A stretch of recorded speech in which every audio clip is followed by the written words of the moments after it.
Hello and welcome to Two Wheel Reviews. We'll be taking a look today at a bike that I believe is a real unsung hero in the marketplace, the Yamaha Virago XV535 Cruiser. So why an unsung hero? Well, without the storming success of this little bike, we wouldn't have anything like the number of Harley clone cruisers on the road that we have today.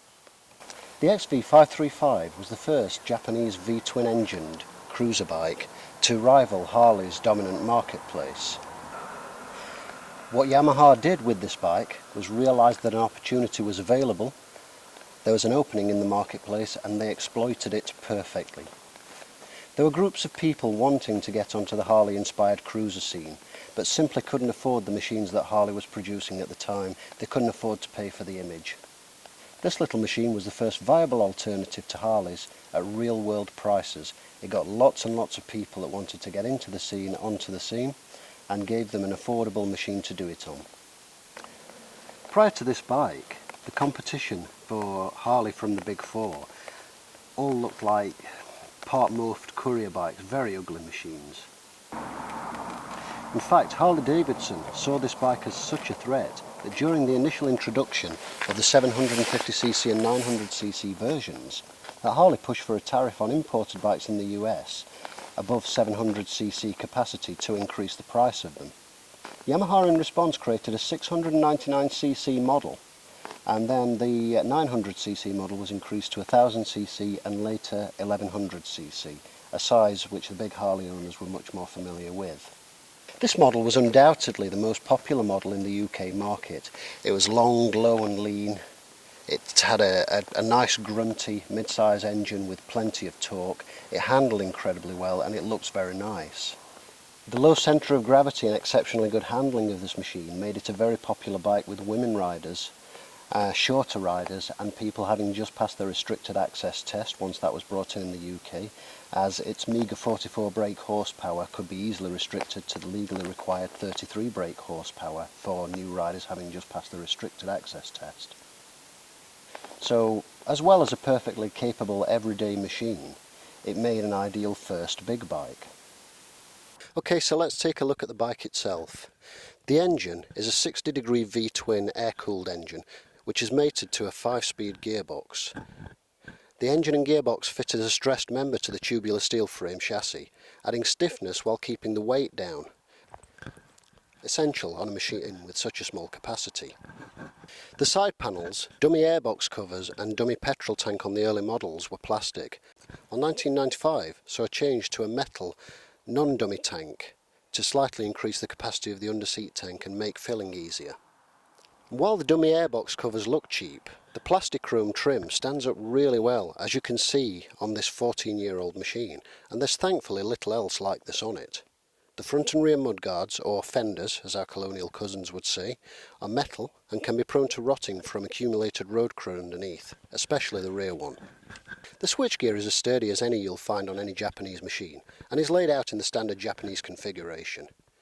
The ignition barrel is mounted Harley style on the left side just behind the engine, rather than on the yoke, which does mean you have to deal with a fiddly separate steering lock. The suspension is a twin shock setup on the rear with adjustable preload and works well solo or with a passenger. The front forks are soft but work well with the riding position being so laid back. I think they would still benefit from a stiffer action, maybe just thicker forecoil. Front braking is provided by a fixed disc and single piston caliper. It's adequate but would benefit from a bit more bite, especially with passengers or luggage on board. The rear is sadly a drum brake, albeit a large one. I have to say I'm not a fan of drum brakes at all, mainly because of the lack of feedback that they offer. They're passable on a small capacity machine, but anything above 250cc really should have discs front and rear. That said, it works quite as well as you'd expect a drum brake to work.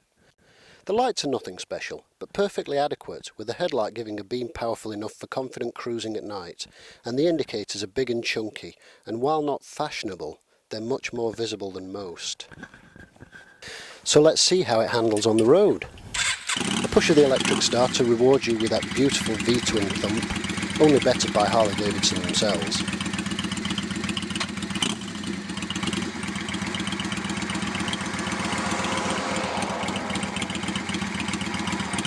The gearbox is slick and smooth. though to be honest the engine has so much torque at low revs, the top gear is fine for anything above 30 miles per hour, making lazy cruising a real breeze. Drive to the rear wheel is via a shaft drive, which means that you never have to clean, lubricate or adjust chain tension. Fabulous.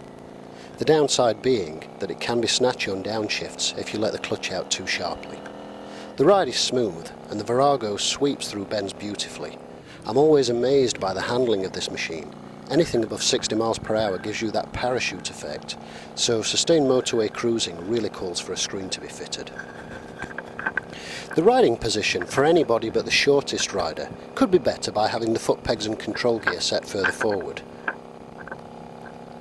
And the one real niggle I have is that every time you put your right foot down you have to be consciously aware to keep it wide of the exhaust pipe or you melt your trousers on the exhaust. It looks nice but the placement is not good. Speaking from experience I can say that Cordura and hot exhaust pipe do not agree with each other. I really can't fault anything on this machine. The rider's seat is wide and well padded and great for long runs with no numb bum syndrome. In fact, I'm fibbing a bit. There is one single huge problem I have with this bike, the pathetically small under-seat fuel tank. While the Virago is very frugal on a run, delivering around 60 miles per gallon, the tiny tank still only manages 115 miles before reserve is met. Even with the later models with a metal top tank, the difference is minimal, due to this tank being much smaller than it looks. That's because most of the space underneath it is taken up with air filter housing. It's a real shame, but could so easily have been improved with a larger top tank. I think the history of this bike speaks for itself really.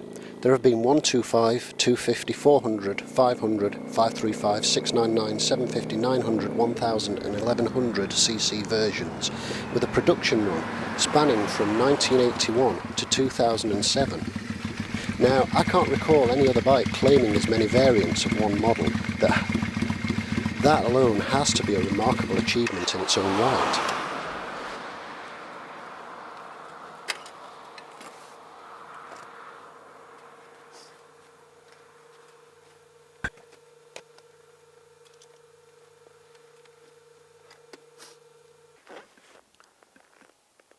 These have now been superseded by Yamaha's Dragstar series, a slightly dubious name and a much more heavy American iron look, while Honda and Suzuki themselves have been jumping onto the heavy American iron cruiser bandwagon. I think, however, it could be safe to say that no other bike of its type has ever come close to the popularity that this machine had. All in all, this little machine really deserves a round of applause. So, if you put your hands together please, ladies and gentlemen, the Yamaha Virago. Thanks for watching and I hope you enjoyed the review.